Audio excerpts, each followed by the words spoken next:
Hello, dear viewers, and a very warm welcome back to our channel, where we delve into the most intriguing stories unfolding in the world of celebrities and royalty.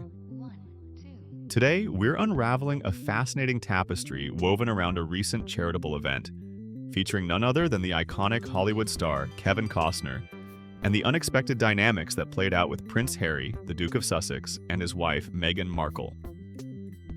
This particular gathering sparked a great deal of discussion and, dare I say, amusement across various circles, and for very good reason.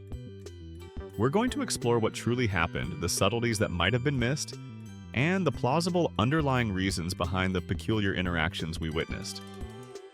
It's a tale of star power, royal ambitions, and the intricate dance of public appearances.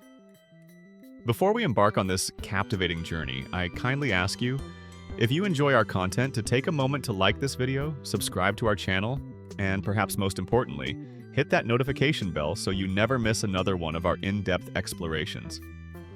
Your support truly helps us bring these stories to you. Now, let's cast our minds back to the illustrious career of a man who has graced our screens for decades, Kevin Costner.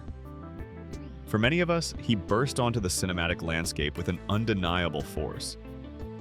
I vividly recall his breakout role in that superb thriller, No Way Out, a film that captivated audiences with its taut suspense and intricate plot. It was a production that truly left an indelible mark, wasn't it? Back in those days, when a trip to the cinema was a grand event, such films had an immense impact. No Way Out wasn't just exceptionally produced. It boasted a relentlessly paced narrative that kept us on the edge of our seats from start to finish. Following that triumph, he solidified his leading man status with another phenomenal picture, The Untouchables. This was a film where I had the distinct pleasure of meeting him for an interview alongside the legendary Sir Sean Connery. Both movies, in their respective eras, were simply terrific, showcasing Costner's versatility and powerful screen presence. He possessed a certain gravitas, a quiet strength, that made him a compelling figure in every scene. One might even argue that had he emerged in an earlier epoch of Hollywood, under the old studio system, his star would have been built up to rival the likes of cinematic giants such as Clark Gable or Humphrey Bogart. He truly has that inherent presence, that magnetic power, that transcends time. It's quite remarkable, isn't it, how the tides of entertainment shift? Many of these celebrated actors who once dominated the silver screen have now made a significant return to the realm of television. They started on the small screen, rose to become colossal Hollywood figures, and are now, once again, prominent television personalities, thanks in large part to the advent and explosion of streaming services. And this phenomenon is perfectly exemplified by Kevin Costner's latest venture. He's currently enjoying immense success with the critically acclaimed series Yellowstone, a show that has garnered a massive following and has undoubtedly propelled his star even higher into the firmament. His career, far from waning, is experiencing a robust resurgence, proving his enduring appeal across generations. It was against this backdrop of Costner's continued prominence that he recently hosted another of his charitable events.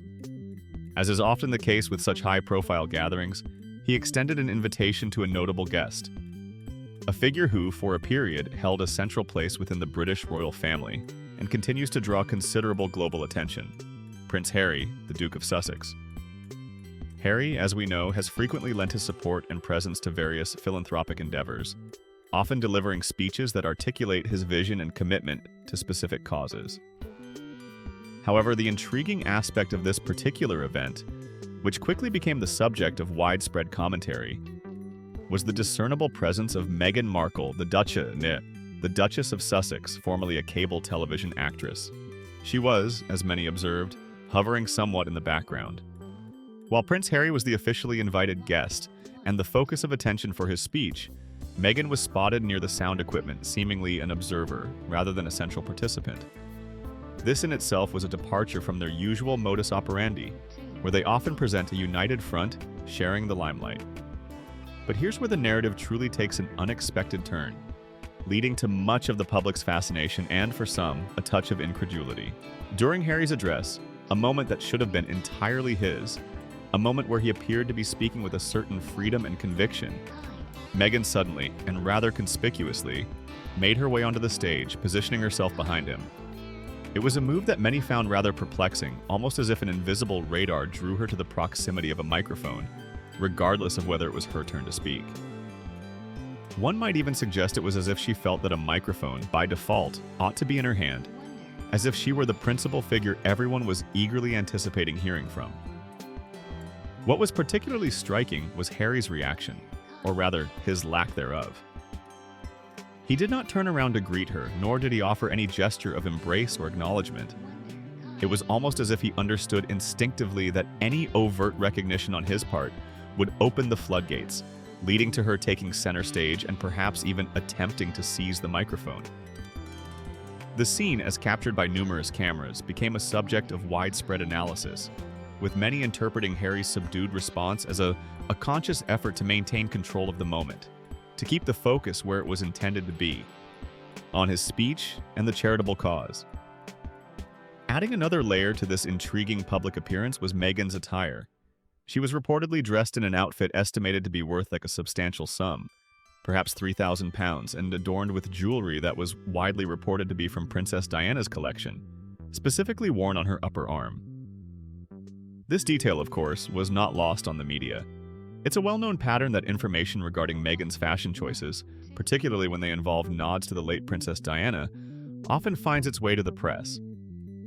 Many observers, however, interpret these gestures not merely as a sentimental tribute, but as a calculated move, a subtle form of public relations designed to evoke a connection to the beloved princess and, by extension, enhance her own public image. The cynical view suggests that such expensive and symbolically rich pieces are worn not just for their aesthetic value or sentimental attachment, but for the thousands, if not millions, of dollars of attention they command. But beneath the surface of these visible actions and sartorial choices, there appears to be a much more significant and strategic reason for Meghan's somewhat muted role at this event, and for Harry's carefully managed reaction. According to a very well-placed source, the crux of the matter lies in Prince Harry's burgeoning plans for a documentary project. As many of you may know, Harry has been actively exploring various avenues for content creation, and a documentary focused on his late mother, Princess Diana, is reportedly very much in the early stages of development.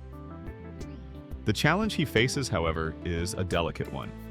He is reportedly keen to avoid the usual journalistic channels, preferring to engage directly with individuals who had a genuine, personal connection to Diana. Considering Harry was only 12 years old at the time of his mother's tragic passing, his own memories, while deeply personal, may not provide the full scope he desires for such a project. Therefore, he is actively scouting for prominent individuals who can offer unique insights and anecdotes. To make such a documentary truly compelling for a global audience, especially an American one, securing interviews with universally recognized figures would be paramount. And who better to approach than those who had some public or private association with Diana? Names like the superstar John Travolta, and of course, the very man who hosted this event, the Bodyguard star himself, Kevin Costner, would be pivotal. Costner, as many are aware, has a story he frequently recounts about how he was once in discussions to offer Princess Diana a film role, specifically in a sequel to The Bodyguard. While this anecdote often circulates, many insiders, myself included, view it as somewhat embellished, more a piece of promotional lore than a concrete, actionable offer that was ever truly going to materialize beyond the realm of publicity. Nevertheless, it underscores a perceived connection between Costner and Diana, which would be invaluable for Harry's project. So here's where the intricate web begins to unravel, according to our reliable source. Harry's strategic thinking, it appears, is centered on securing these major names, John Travolta, Kevin Costner, and perhaps a few other high-profile figures, to lend their voices to his documentary. And this brings us back to the peculiar dynamics at the charity event. According to this source, and I must emphasize that this is alleged information, it appears that Kevin Costner is no fan of Lamar, a reference to Meghan Markle. One might naturally wonder why a Hollywood titan like Costner would hold such a sentiment towards the Duchess of Sussex. The reasoning, as put forth, is stark. Costner is a bona fide superstar, a cinematic legend whose career spans decades of iconic roles. Meghan, by contrast, is known predominantly for a bit part role in a cable television soap opera, a role that, for many, has largely faded from public memory amidst her royal endeavors. The perceived disparity in their professional stature and public gravitas, it is suggested, might lead to a certain dismissiveness on Costner's part. Consequently, the theory posits that Prince Harry found himself in a rather delicate predicament. To successfully cultivate and secure the participation of someone as significant as Kevin Costner, a figure who could be a pivotal cornerstone for the success of his documentary alongside others like John Travolta, Harry had to ensure that his wife, Meghan, remained very much in the background. Any perceived attempt by Meghan to overshadow the proceedings, to command attention, or to inject herself into a situation where she was not the primary focus, could potentially jeopardize these crucial negotiations. This interpretation paints a compelling picture of the event. Not just a simple charity gathering, but a stage for complex, behind-the-scenes maneuvering. Harry's documentary ambitions, his desire to honor his mother's legacy with credible and powerful voices, may have dictated a strategic approach to Meghan's public role that evening. His seemingly detached reaction to her stage appearance, therefore, might not have been a personal slight, but a carefully calculated move to preserve potential future collaborations, ensuring that the focus remained on the event's purpose and his own efforts to build bridges with influential figures like Costner. This situation offers a fascinating glimpse into the intricate world of celebrity, royal ties, and the delicate dance of public perception versus private agendas. It reminds us that what we see on the surface, the carefully curated public images and interactions, often conceal layers of strategic planning, negotiation, and ambition. The pursuit of a meaningful project, especially one as deeply personal as a documentary about a beloved late mother, can influence every public step a royal figure takes, even down to the subtle body language exchanged on a stage. What are your thoughts on this intriguing dynamic, dear viewers? Do you believe there's a strategic reason behind Meghan's somewhat subdued role at the event and Harry's particular reaction? Or do you see it as simply a series of coincidences? Your insights and opinions are always incredibly valuable, and I would love to read them in the comment section below. Don't forget to give this video a thumbs up if you found it enlightening. Subscribe to our channel for more deep dives into the world of entertainment and royalty, and hit that notification bell so you never miss an update. Your engagement means the world to us. Thank you for joining me today. Until next time, take care.